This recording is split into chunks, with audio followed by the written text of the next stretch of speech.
Les événements s'accélèrent pour Nicolás Maduro. Regardez cette image. Le président vénézuélien déchu vient de quitter sa prison de Brooklyn avec son épouse où il se trouve depuis samedi soir. Il est en train de rejoindre à bord d'un hélicoptère un tribunal de New York. Christophe Gascar, vous êtes notre spécialiste des questions internationales.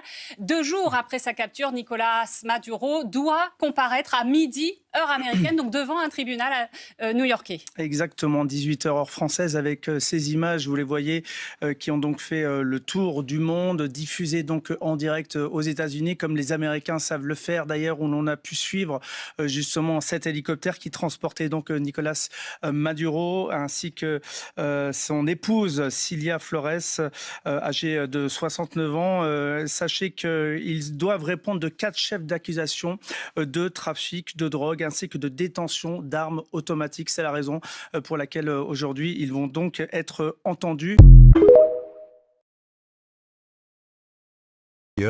Trump vient de commettre l'une des erreurs les plus monumentales de sa carrière politique, et ce n'est pas peu dire. Il est tombé dans le piège tendu par Maduro, avec une naïveté qui confond même ses plus fervents détracteurs.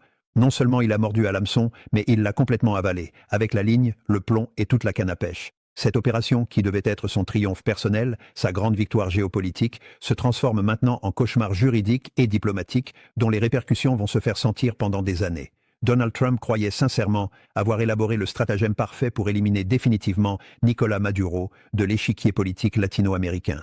Il s'imaginait déjà en libérateur, celui qui aurait mis fin au chavisme vénézuélien, celui qui se tiendrait devant les caméras du monde entier pour annoncer sa victoire éclatante contre ce qu'il qualifie de dictature.